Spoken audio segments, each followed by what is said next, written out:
Hello. Hey, Sam. It has been too long. It's been a while, since we've chased the rabbit.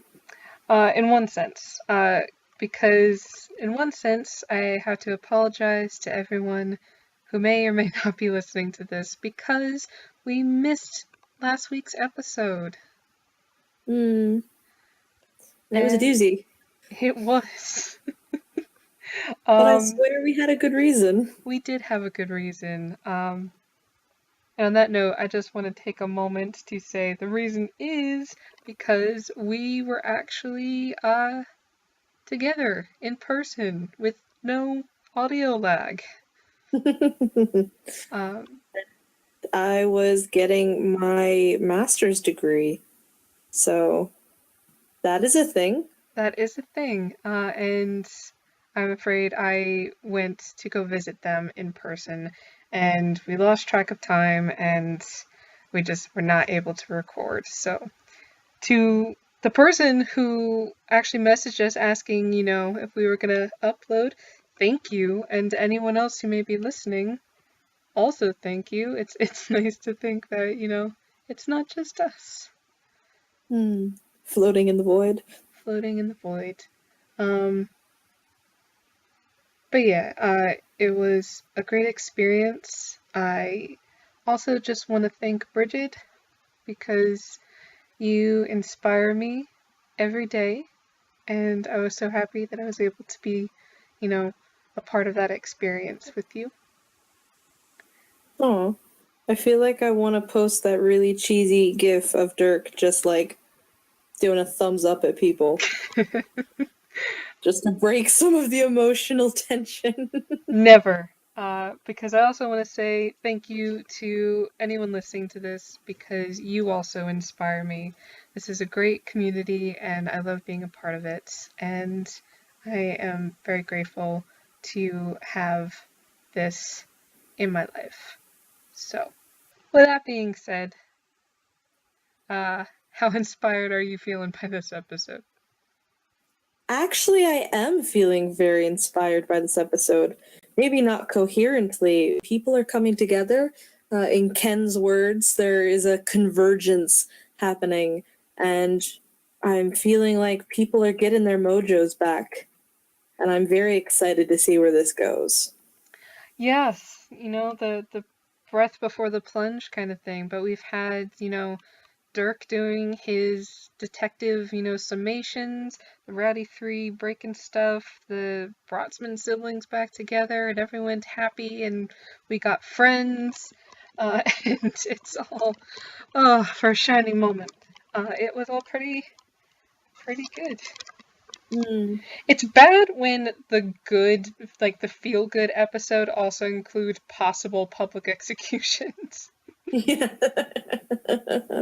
Yes, Um, definitely. yes, but it I is a lot to go over, and I wasn't yes, sure where you wanted to start. I feel like I just want to talk for a second about violence. Oh, okay, getting So, deep here. on a happy note. Because actually, I think it's very important that this entire episode is bookended with scenes of violence. And, really, there was violence throughout the entire episode, mostly involving people who were backed into some kind of emotional or physical corner. So we start off with the Cardenases, where the mother feels trapped in this farm, lashes out at the person holding her there, and in her case ends up also eventually killed her husband and the source of her ire. And so we start out with a scene of violence caused by desperation, leading to really horrible consequences and sort of the nasty emotions beneath that. But then also throughout the episode, we had violence acting as almost a purifying, heartwarming, collecting kind of action. So we have Todd and Amanda, who are trapped both by chains and also by their very complicated relationship. They've both been sort of steadfastly plowing through all of the unpleasantness in their life in order to achieve their goals. And Amanda just ends up, in that vein, punching Todd and their fight ensues, and they're both violent with each other, but it leads to almost a shared remembering, like a previous relationship. And, it helps Amanda start to possibly find her brother again.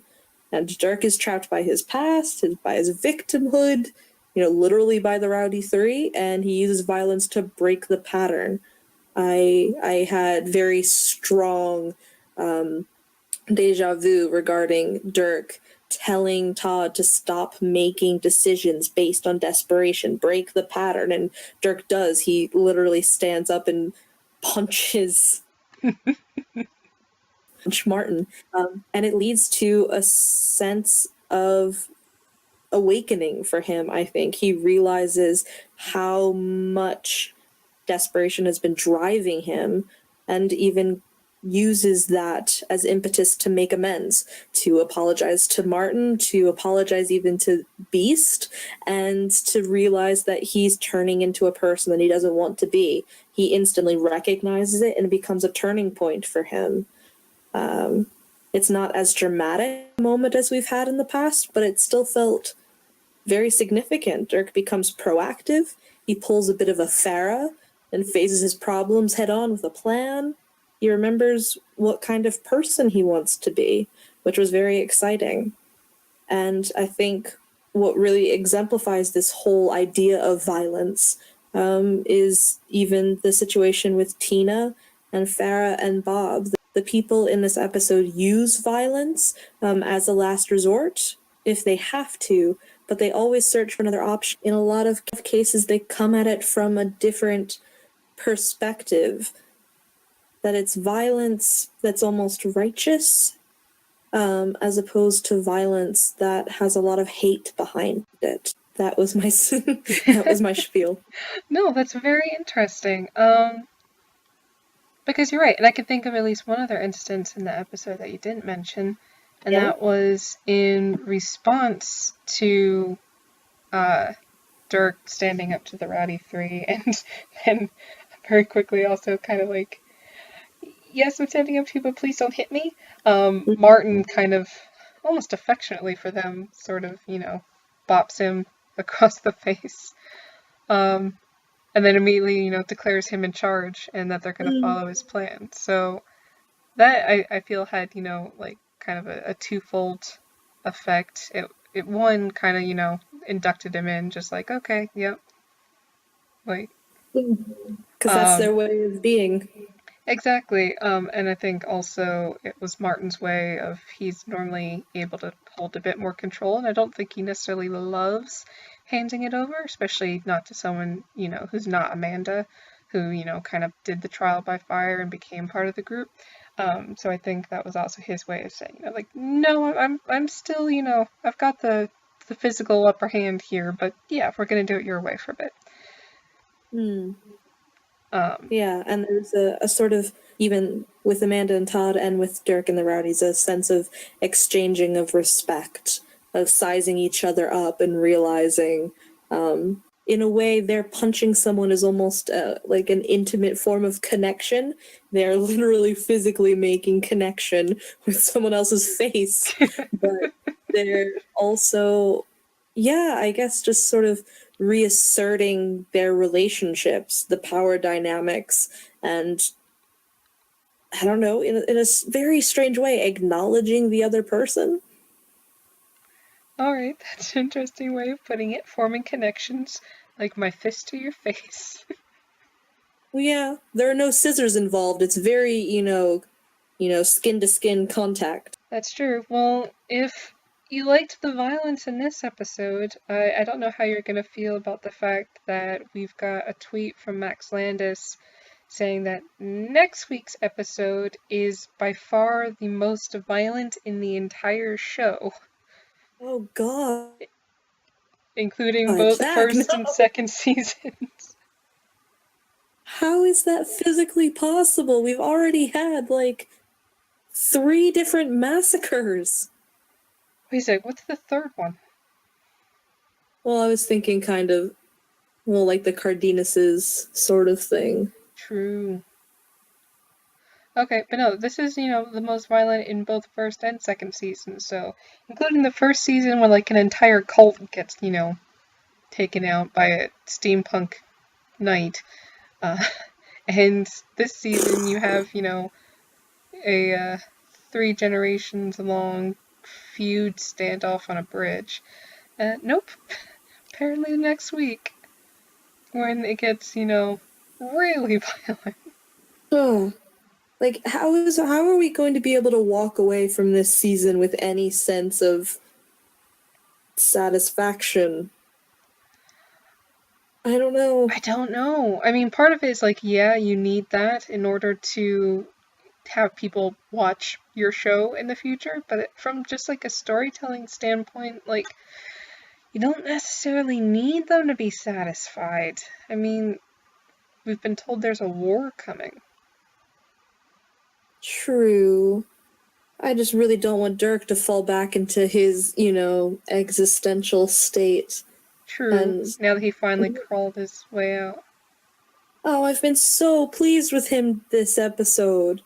It was amazing. Yeah, honestly, he It's really just bounced he back. was back. Like Silas at one point asks, like, are you really Dirk Gently? And him just going, like, I definitely most certainly am. It's just it felt like such a big moment. It wasn't just him being like, yeah, that's my name. It was him just like, yes, this is me and this is what I'm doing and I'm solving the case and I'm delivering the explanation and I'm making really silly snapping motions and this is me. Exactly. Like we've talked a lot this season about, the persona that is Dirk Gently. And it felt like he kind of, had discarded it, like he took off the jacket and everything, and this was him just kind of, realizing that the persona isn't necessarily, something physical that he can pull on, but it's something that he just has to, feel. And he managed to kind of find his way back to that. He solved the case and, had his friends all around him, because, we got friends. And, yeah, now that he's, back to himself, hopefully he'll be able to face whatever is awaiting him in the last 2 episodes. Yeah. And we will. Oh, Do you goodness. have anything else you want to say about Dirk specifically? About him specifically, I mean, I don't know. He was just so proud of himself for actually having a plan for once. And then you had the comedic brilliance that was him with the accents and the incredible Yes. sadness that was him waking up and like immediately like covering his mouth to try to stifle any noise, which Oh God, yes, he was far too good at that. um and then him calling for the beast and like pulling her, like Martin and him pulling her onto the truck was such a nice moment. He really does try to empathize with everybody. Yeah, I think he got his empathy back because he's been sort of spiraling inward Mhm. to the point where he was almost completely comatose and couldn't respond when Todd was going to die. And it's like, I don't know, something snapped and his empathy is back. Yes. So I was really happy for that. I'm very worried about the fact that he's apparently never hit anyone in his life and is now going into a possible war zone. Hmm. I know that, physical violence isn't his thing. He's more, the nerdy bullshit, but Can I point out, I had never really noticed the parallels between Silas and Dirk before. oh, okay. What kind of parallels apart from their complete inability to sword fight? Well, it's related to that because you have two people, two very soft boys, uh, both of whom have suffered losses, Yeah. and both of whom have people trying to turn them into something that they're not. I have, warriors and weapons, and both of them are attempting to act brave. They're placed in a situation where they're pushed to act out of love for their families, You know, Dirk to defend the Brotsman siblings and Silas to defend the memory of his brother and her expectations of him. So I just see them both being pushed to violence in some ways against each other and ways that go against their core principles of who they are. Okay, I can definitely see that because it was definitely highlighted with the sword fight, but also with other moments. They both are telling themselves that they have to be brave. And they've been conditioned to believe that that involves, physical confrontations, That being valuable and being brave means being physically powerful or being able to take charge.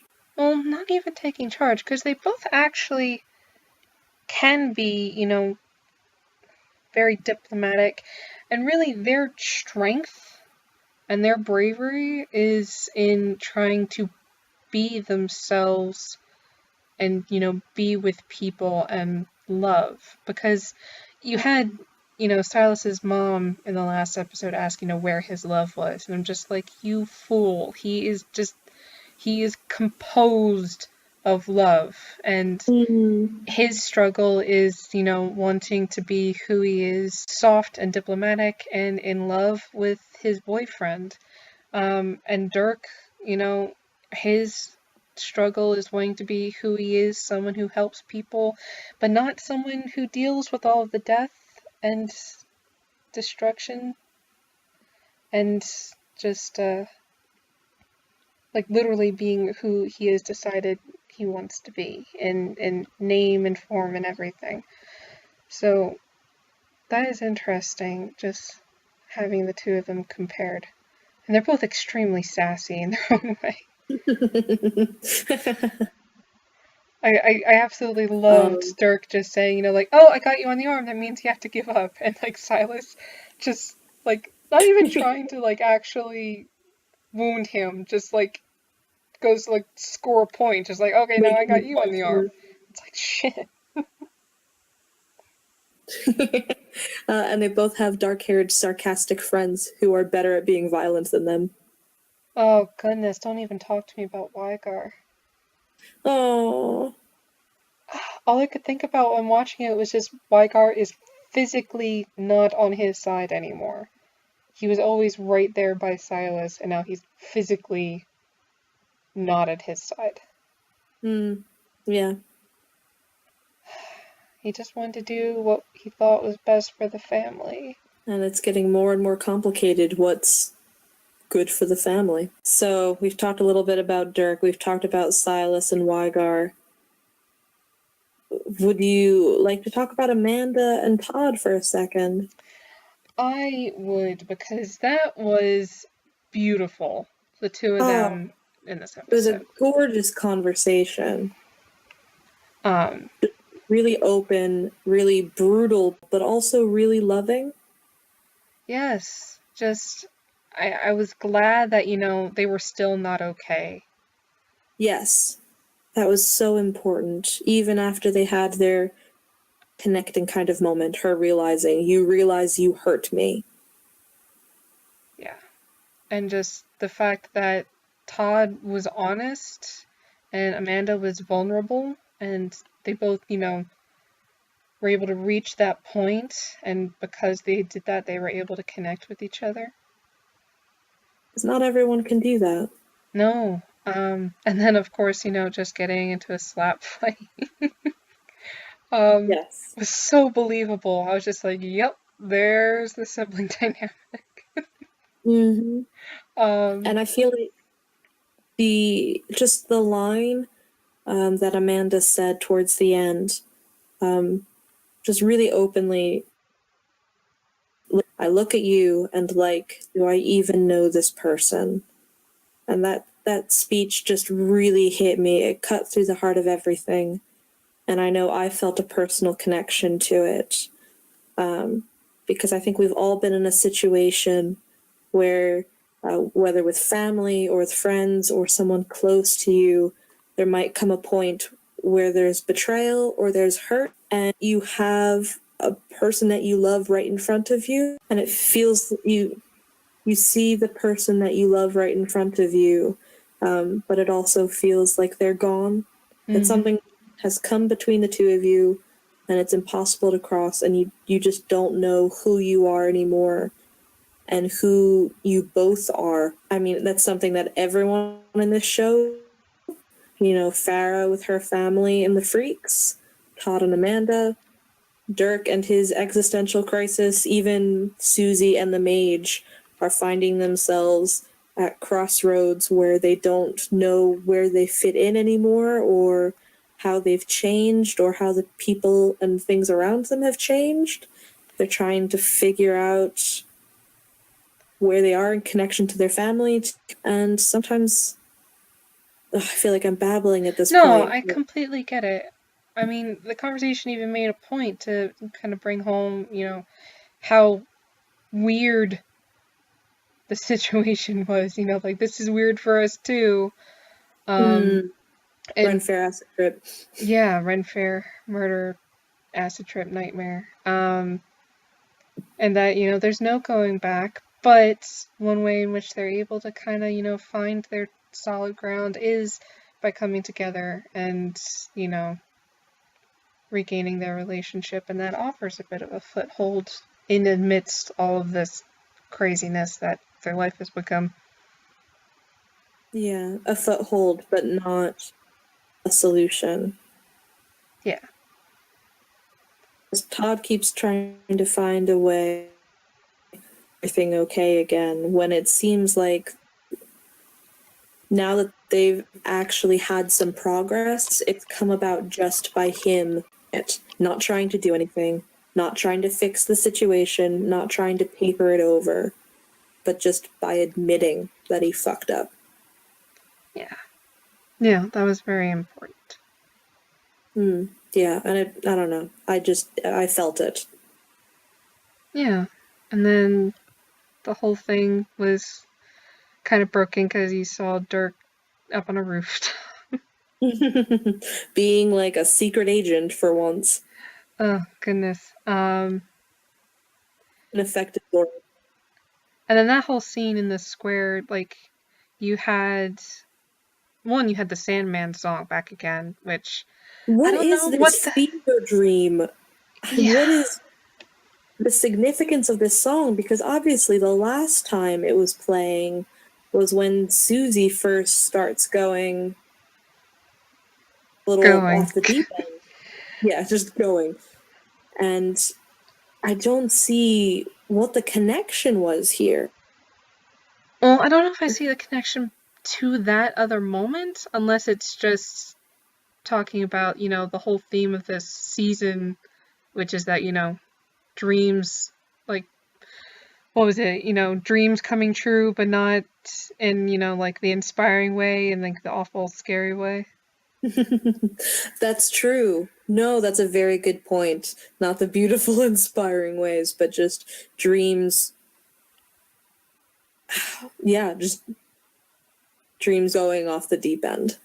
Yeah. And then it just, going off of that whole thing was just surreal. Like, I'm trying to fathom how you could possibly reconcile, like, emotionally and just, like, cognitively your imminent demise with being paraded through a fairy tale land wearing a dunce cap. The can do is just flip everyone off and forget this. Yeah. Oh goodness, the two of them. And then you had, oh goodness. It was just, this show does juxtaposition so well and, like, the timing so well, and you have just, like, the end of the chaos, and then in comes the Rowdy Three. Exactly. Where is their supply of spray paint? I don't know. It was wonderful. I loved it. They adopted another van, and they had to have it. Yeah. No, they're committed to the aesthetic, which I love, and I just loved in this episode. I loved Martin, just like whispering to Vogel, like, I can't see without my glasses. And Vogel just being like, so plan? And him Um, just jumping off the truck going like, we're big heroes. yeah. And yeah, just the juxtaposition between Silas and Dirk's fight, and then, Martin and Wygar was just beautiful. The Rowdy's just throwing Vogel at Wygar. And really like getting on board with the whole team effort. I loved it. Everyone just laughing and, like pulling the beast up, and they're just driving away together. And then, doing the big sum up together in a group, and you felt it. For very much rogue elements. Their storyline, dipped in and out, but was really an independent thing. And I think this is the first time they've really thrown their lot in with anyone, except for Amanda, and it was more pulling her into their world. This is the first time I feel like they're putting themselves forward for anyone except their own. I mean, it's interesting, but they've had to, for a bunch of, emotion-sucking vampires, off doing their own thing, they've had to kind of give up control and, join with people a few times this season. It's very much against their usual MO, but I'm thinking that it's, making them stronger. Oh, I agree. But and could I just point out that we've had a little bit of an interesting, I feel like, genderqueer kind of couple of themes in this episode, and I'm very interested about Amanda's comment about the Rowdy Three being a whole other thing. Yeah. I love them. They're just one big pack, and I'm very curious to see more of that relationship. And also, I just want to point out that Vogel apparently just does not understand gender, and it makes me so happy. Yeah. Little guy, black hair. Just the boss. Just the boss. Yeah, and that made me really, really happy. There was someone on Tumblr called Lazysaurus Rex, and they pointed that out. It makes me incredibly happy that that's just not a big deal. They're just, they're just family. Yeah. No, that was beautiful. And then they're just standing there at the end while, Dirk gets to do his, summing up, and they're just, I have no idea what's going on. And I love it. Cross is very good at that. Yeah, he is good at that. Speaking of the summation, should we do that, or do we want to switch over to the real world for a bit? Maybe we should. Tina and Farah, or Ken and Blackwing. I mean, Tina and Farah, oh my god, this episode. I mean, everything Farah touches, everything that she inherits, all good things, she gets just turned to ash, and she carries on anyway. Like, my heart. Like, she literally got knocked out while her friend, like, serving as distraction, offering herself up so her friends could escape, wakes up and immediately manages not only to, like, get away with, her own life away from the CIA hitman, but then immediately packs up, finds her last friend as backup, and says, okay, there are people who need protecting, we're gonna do it. Like, she just picks up and she keeps moving, and my god, the strength of that. Yeah. She aligned herself with Todd and Dirk in the first season, out of loyalty, and she continued with that even though it meant going on the run. And then she became a police officer this season, and it all went to hell, and no one would have noticed if she ran away. And instead she stood and said, we're going to arrest Susie. We're going to continue doing our job. Yeah, I know. Like, we're going to stop Susie Borton. And then ranting, like, who's going to protect everyone? who's going to save them. You know, we need to call the police. And Farah just goes, we are the police. I love her. I love her so much. But, oh my goodness, I also really loved Tina in this episode. Yes. You know, for all of her panic and her fear, and, you know, like, especially keeping that in mind, she, you know, Farah talked her down, and she was at the Borton house with her gun and her chin raised and a freaking crowbar. She has a hell of a lot of will. And she also used so much of her pain. It could have easily been written off as a detriment. She could have been a one-note character, you know, like the badly recovering drug addict. Or, you know, like the kooky comic relief, you know. Exactly, the sidekick. But no, she demonstrated so much strength in this episode. It was just, oh, my beautiful butterfly, just... She's smart, and she's resourceful, and she's dragged herself out of deeper pits than I may ever know, and she uses it to help other people. She makes use of that pain to help Bob, to help Farah. She turns her weaknesses into resources, and I'm seeing a lot of people do that in this show. And it's still consistent, which I love, because you can have very easily, you know, characters who are just like plain badasses. Just that. But instead you've got characters like Tina, who honestly is like falling to pieces. You see her when Farah first shows up, and her life is in shatters. She is not a stable person.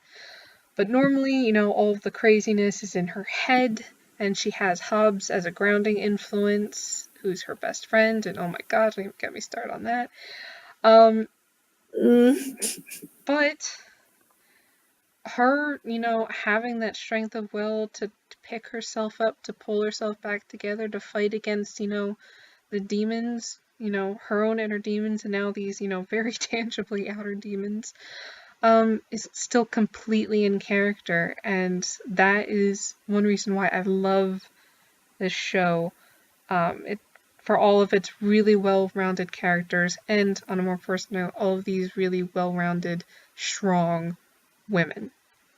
Yes. All completely different, all with different backgrounds, different strengths, different definitions of strength. But you can have, you know, the villain and the teacher and the overbearing mother and the drug addict and the anxiety-ridden, you know, militia. And they're also very different, and they're also strong in very different ways, and I really love seeing them come together. Yes, to come together and to interact and to different backgrounds. There was another post from someone called Set Me Atop the Pyre on Tumblr.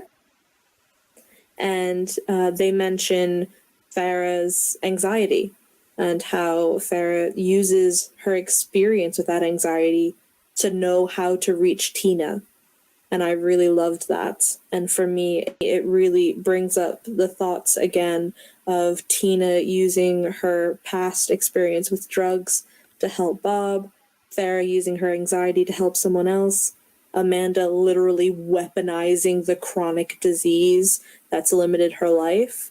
And I just love the hell out of that theme. The idea of taking what other people would see as something limiting and pitiable and turning it around and being, no, I will use that experience, I will use my strength, I will even use that horrible thing itself, and I will make something magical out of it.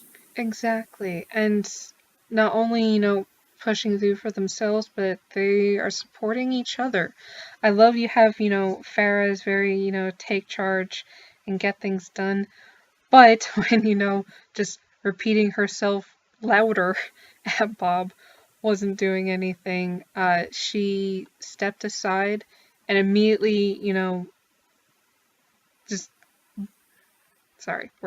She steps aside and lets Tina take over, and lets Tina use her empathy and her strength there to get the job done. Like, there was no, what's the word? Pride? Pride, yes, but it was like there was no like jockeying for, position. It was, very much a team effort. Yeah. Just like the rowdies step aside and let Dirk lead them because they know that it's for Amanda's best interest. So yeah, just everybody coming together as a team. Depending on who survives, they will be much more coherent a bit for whatever is to come. And we almost have a bit of a prophecy about that, at least regarding Amanda. I feel like in the previous episode, Watke talks about, Amanda's duty to gather people together for the oncoming war. Mm-hmm. And I think in this episode, we really see her connecting people. She's reconnecting with Todd. She reaches out to, the Dangdamore matriarch and tries to broker a peace. And, in the next episode, she might be acting as a potential conduit through which people return to Blackwing. So she is the person of connections right now. She is. And I'm really curious to see how she grows in that position, because she has had probably one of the most dramatic character arcs from, I'm scared to go to the grocery store to badass warrior, witchy cuckoo, diplomat. Everyone has changed, but I think no one has thrown themselves into it with as great a gusto as the Brotsmans, and definitely Amanda. Definitely. One interesting comparison is, the way that Amanda is gathering, people and powers and everything, but, the empathy with which she's using them and all that. It's just an interesting counterpoint to Susie, who we see growing in strength and abilities in a whole different way. I liked that, Amanda's still very much herself, and like one of the hallmarks of this episode was how open and how vulnerable she allowed herself to be. Whereas Susie, I like, is literally at one point altering her voice to try to sound, more queenly. Exactly. And very quickly lets it drop. Very quickly, with frustration. And there's an interesting point with the pool where we had more scary laughter. She's getting very good at the scary laughter thing. Indeed. When she goes to try to use the pool and like jumps back because it hurts her hands, and then immediately uses the wand instead to interact with it, and only then does the tattoo kind of show up on her hand. Whereas we know Amanda, didn't use any kind of tool or anything, just, goes, I'm punk, and like accepts the pain and everything, and doesn't end up with any kind of weird growing magical tattoos. She stays herself. She does stay herself, and free of possibly some magical corruption, because we can see that it's doing something to Susie. Like, the crying blood and the tattoos and the voice modulation, like, she's changing. Well, she's not changing emotionally based on what we're seeing. She refuses to accept any criticism, and she's doing whatever the hell is possible to avoid facing that fact. Where I feel like Amanda, very directly is facing her shortcomings and is facing her fears and is willing to accept some of the pain that's coming with this process. Mm-hmm. Again, another way that, her parabulitis is being used as a strength. She's willing to undergo what needs to be done. Where Susie, I don't think she was a person who could have handled this. She had a small life and she was a small person. And so I think into something that's other, trying to avoid the consequences and the pain of all of this. Interesting. Yeah. I don't know, that might be too weird and cerebral, but no, I get it. We don't really know what the result of magic is because there's so little magic in our world, obviously. And on the side note, that curse with the TV was really creepy. Yes. For me, right now, it almost seems like, the Harry Potter equivalent of unicorn blood. Yeah. They're Okay. using a cheat. They're not willing to accept, the human limitations of what they can achieve. And so they're drawing power from something else, and it's giving them some kind of cursed existence. We see, the mage with his tattoos, Lord Triangle or whatever, who seems to be almost completely covered. There's something rotting them from the inside almost. Yeah, and there's an interesting line later where Todd asks Dirk, what is Susie? And Dirk's like, oh, I don't know, you pick the one thing I don't know. And the fact that they emphasize that, I was just like, wait, what a second, like, is Susie something else? Is that something that we need to, be aware of? We already know she can't be killed with a bullet. Yeah, she seems to be something that doesn't quite fit in. It's not like Bart's indestructibility. It feels more unnatural. Yeah, Like, Bart just kind of she's a hiccup. flows, and Susie feels very much like, I don't know. I'm trying to think of a metaphor and it's not coming to me. But yeah, she feels wrong. Almost like a virus? I mean, we know that she was supposed to, she was supposed to die, according to the universe. So I don't know how that's getting rectified. If anything, Bart would almost be the universe's antibodies. Susie, I don't know, evaded destruction and is wreaking havoc everywhere. She's messing up the natural balance. Huh. No, I like that. Like a virus. And that's my thought. Yeah. But let's not even get started on what on earth the mage is planning on doing here. Yes. He's in a quarry.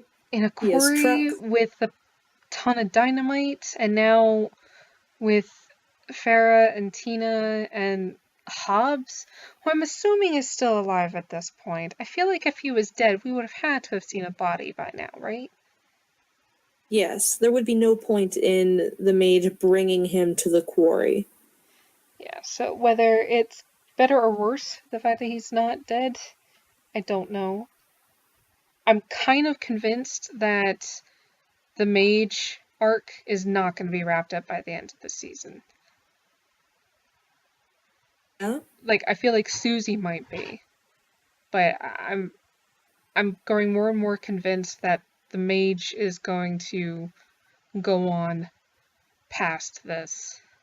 The dream coming into the real world, and his presence is what's going to launch, all of the craziness of the hopeful third season. Yeah, the mage is a little too flexible. Susie is so hell-bent on her vision.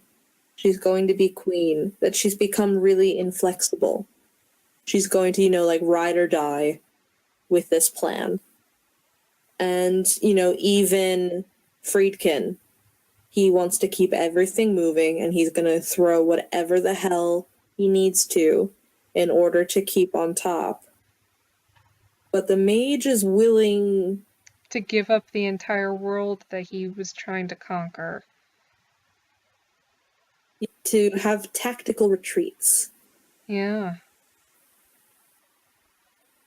So yeah, now that you're saying it, I can picture him sticking around for a while. We already know he can pop between worlds. Yep. And we're going to be seeing more of that because we are likely to see some more of Blackwing in the coming episodes. Yes. Okay. For a second. Yeah? And by Blackwing, I mean it's basically Ken's organization at this point.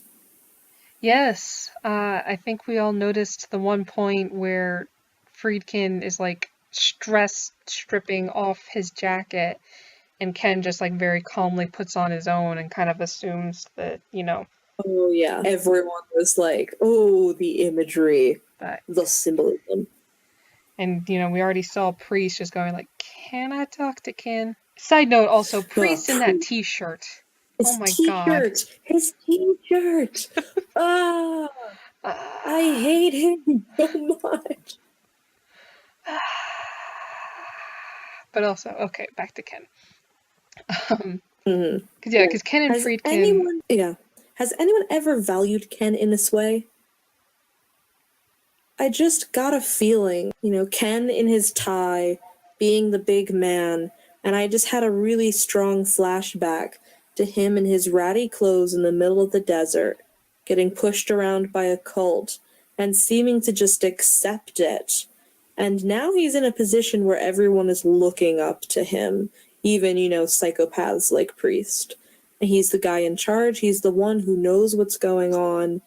I don't think anyone's ever offered something like that to Ken before. Not just the access, not just the new puzzles, but the idea that he is indispensable. Maybe Bart started to, but it was on her terms, and I'm kind of worried about how intoxicating it might be for Ken to have this much, to be admired in this way. He deserves to be admired. He does. And I think you're right. I think, you know, finding his destiny at the end of the last season and slowly kind of being able to use his abilities to move up. Well, I say slowly. Very slowly and then all at once. I think is a good thing for him, like being able to use words, you know, like reaching an inflection point and all that. I think he's kind of like Todd. In that they both have this person that they're trying to get back to, this goal that they have in their mind, and they're trying to do everything they can, you know, to get free, to get that goal, and they don't really realize what they're doing. How far they might be slipping in one direction. Yeah, because, I mean, he's doing little things, but the little things are building up to, you know, him having a lot of decisions he's going to have to make and a lot of responsibility. Because, I mean, this is a thing that he's now nominally the head of. Like, the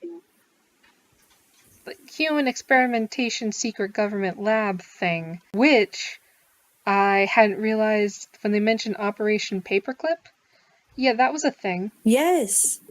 What are you going to say about this? Just, it was a thing. Even is a thing that is connected to real life. Yes. I'm wondering if that's going to come up at all. I really don't want this show to turn into, like, you know, secret psychic Nazis. Yeah, please, let's keep the Nazis out of this.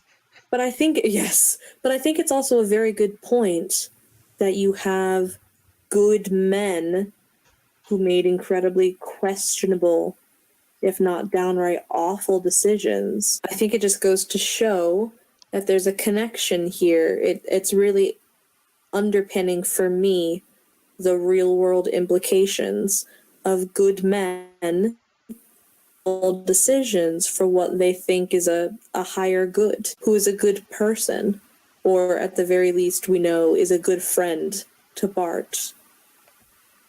But we also see him for the sake of his laudable goals, making some incredibly suspect choices.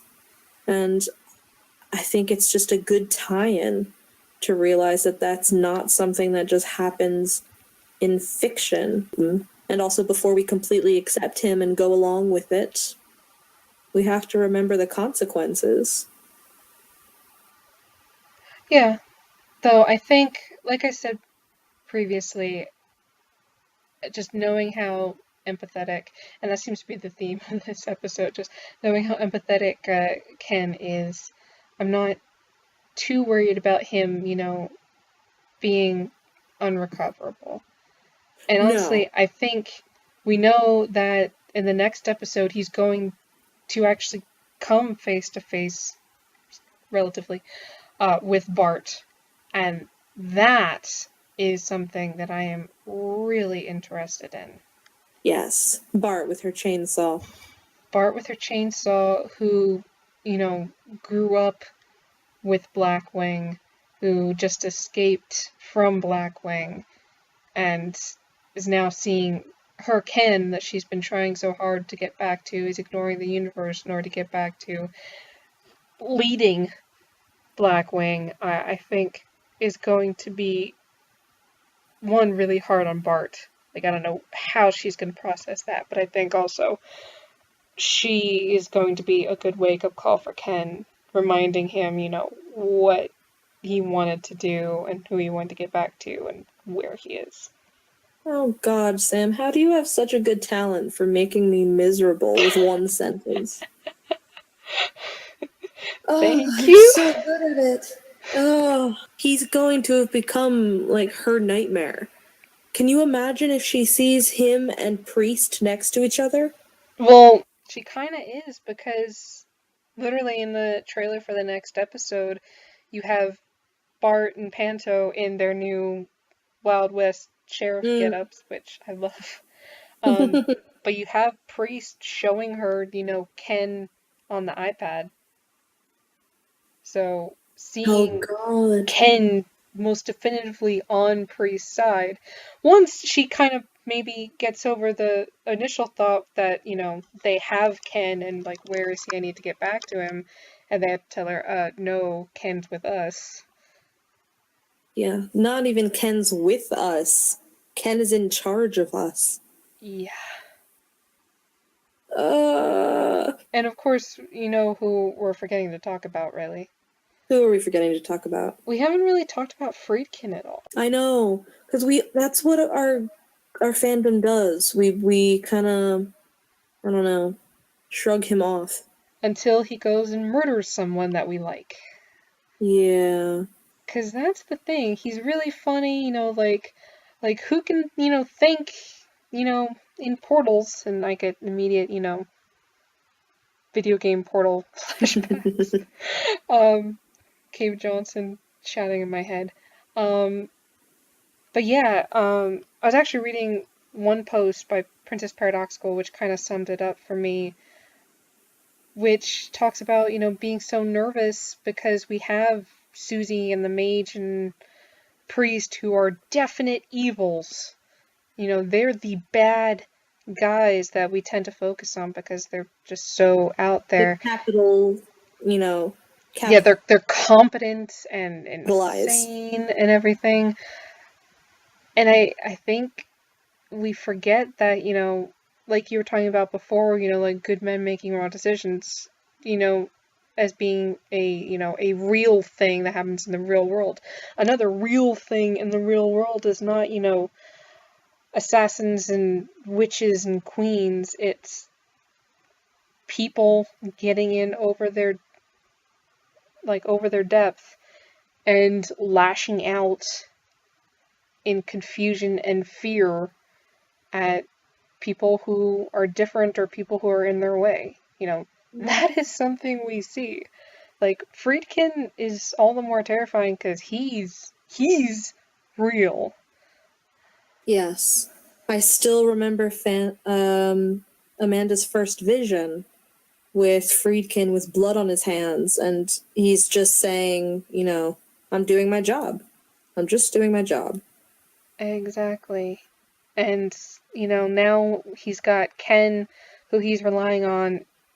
He doesn't really realize that, he's lost control and Ken's managed to assume it, and everything's, slipping away. And like we said, he's comic relief, right up until someone gets shot. And hell, we see him shoot at Ken in the preview, so we know he's on the rope. Wait, have I missed this? What? Well, What? He's yelling, like, Ken is in a doorway yelling, like, whoa, whoa, whoa, and I heard a gunshot, so I'm assuming that that's what happened. I don't know how to... What? No! Can't just spring that on me, Sam. Sorry.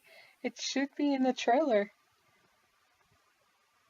Oh, God. So yeah, I'm picturing, a half-dressed, disheveled Friedkin crouching in his little, office closet, completely going insane until our group shows back up to Blackwing to try to get Moloch, and, Friedkin has shown a habit of when he tries to gain control, he tries doing it with a gun. So Our good guys are fighting on dual fronts here. Yeah. I'm waiting for someone else we love to get shot. Other than Farson and everyone else? Oh, yeah. Other than that. I appreciate another person of ours, Seven for the Secret Told on Tumblr, a good friend. She mentioned as soon as Farson lifted his arms up like Jesus in the previous episode, he was doomed. Yeah. He was the sacrifice. We've had far too many little boys as sacrifices in this show. Yeah. Even, the small children. We have Vogel and Dirk and Bart and Farson and Moloch. Could I say one thing, though? What's that? I don't know, in a complete, tangent, complete non sequitur. I've been thinking a lot about the Cardenas boys. Okay, yeah. And also Wendemore, and the combination of sort of the cowboy element and the fantasy in Wendemore, and also in the Cardenas house. You see when they go down into the secret dimension in the house. Todd lands in a room that's cowboy themed, and Dirk wanders into a place where the TV is playing some sort of fantasy epic. And in Wendemore as well, we have the two families. One of them seems to be largely, farmers, and they have this style to them. And then we have the Dangdemores, who are all high fantasy. And I just love the fact that we have this world that Moloch has set up that embodies that childhood boyish rivalry. And now we know Moloch has left it to his own devices, has left the world and its people to evolve or devolve as they may. And the final product of it is Pento and Silas. Aww. You said something earlier about Silas, just being love, being the embodiment of love. And Panto, the fact that, yes, everything's kind of gone to shit, and, anarchy is reigning, but out of all of that, they are the sum total. I don't know, that's the little bit that's keeping me happy. Oh, that's kind of beautiful. Yeah, it's a unifying love. I'm also very curious what the television in the pocket dimension is meaning, if it means anything at all. But that's something for another day. Yeah, I mean, we have too many things to, unfortunately, just to go through all of them. We've got Mona is going to be something that we learned more about this episode, and is, just like I assume she's going to be big in the last two episodes, though, don't ask me how. Yes. She's going to show up at some point. Yeah, well, we have confirmation that she's Project Lamia, which Yeah. is concerning of itself. If I'm remembering my Greek mythology, and if by remembering I mean if I'm looking at this Wikipedia article correctly, in this case, she is one of Zeus's mistress, says, and Hera kills all of her children and transforms her into a child-devouring monster. Okay. Very appropriate for a shapeshifter then, or a non-corporeal something. Yeah, I'm just going through this, and like in some accounts, she's cursed with the inability to close her eyes. She's related to kind of vampires and succubi in other accounts. Have we seen Mona close her eyes? No.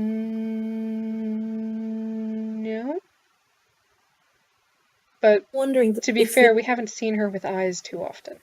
No. I am wondering, they did say that she sometimes forgets who she is and requires a nudge. And so now I'm picturing someone turning into this, person-devouring beast.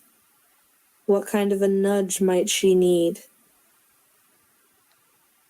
Or what kind of a nudge could someone give her to make her believe that that's her primary form? I did love that, though. Friedkin just going like a shapeshifter. And you're like, oh, good job, Friedkin. And yes, like a shapeshifter. And Ken's like, yes, but no. And I feel that was directed like straight at all of us. Exactly. It's like, yes, we know what that means. Ha ha ha, we're very clever. And then Ken going kind of like, nah. It's like, yeah, thank you, everybody. Okay. Though it is an extremely interesting concept. Yes, it is. And also just an extremely interesting situation that Ken was seeking out a safe room to talk to Friedkin. Just makes you wonder, like, who he's trying to keep secrets from and for whose benefit.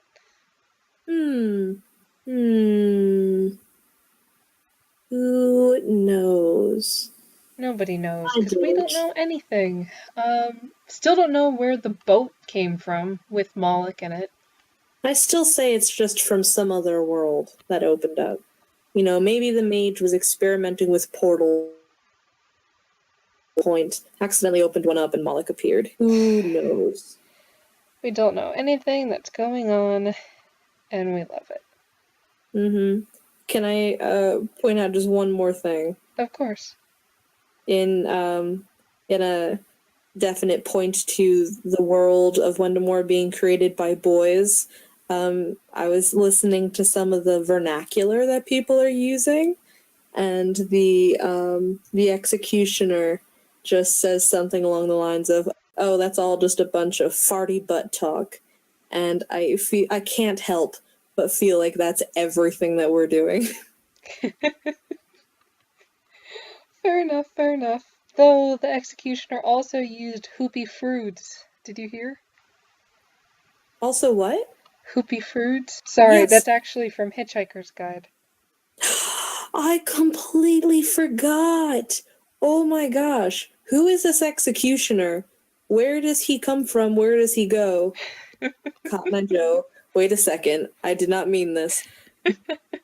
Oh, thank you for pointing that out there. I didn't recognize the reference. No, that's fine. I loved it. On that note, do we want to do some more of this ridiculous talk next week? Yes, because, oh my goodness.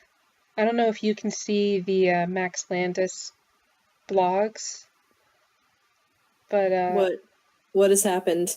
What?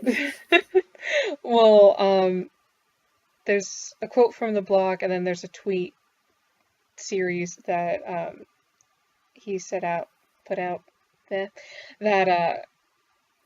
is making me really, really anxious for the next 2 episodes. Besides the fact that it's already gonna be the most violent? Besides that, even. Ugh. Well, for one, you've got in the blog, he starts laughing and just says, in the next 2 episodes, a lot happens. I can't overstate how much shit happens. No. So, That, but also there was a really interesting series of tweets that I think I just want to end us on, if that's okay. Yeah. You had one person kind of tweeted at him and said, like, I should have thought Bart was going to show up right behind Susie Borton and, decapitate her with a chainsaw. Which would have been good, but I don't think that's going to happen. Honestly, part of me thinks all the violence from next week's episode might just be Bart going through all of Priest's guys with the chainsaw. Which I would be totally okay with. But to that tweet, Max just responded that Bart already blew that opportunity pretty badly. To which, another person replied, "This is why Susie's an issue, right? Because Bart didn't listen to the universe and get her back when she was supposed to." And then Max, "The events of the first season of Dirk Gently are the universe and its tools working at about 80% efficiency to correct itself. Due to an unfortunate confluence of free will, random chance, and cosmic destiny, and the second season we're at about 50% and falling. Certain events, both in the distant past and in the first few episodes of season 1 and 2, did not go as the universe intended for a variety of reasons. There has been a subtle and now more blatant and dangerous domino effect in motion ever since." So, don't know what's coming in the next couple of episodes, but the universe had better not make us regret Todd and Dirk meeting. I don't think that's likely to happen. But I am feeling we are certainly going to regret some of the things that will be coming. But I cannot wait. Yes. Then I will see you next week, Sam. And I will see you. Best wishes. Best wishes.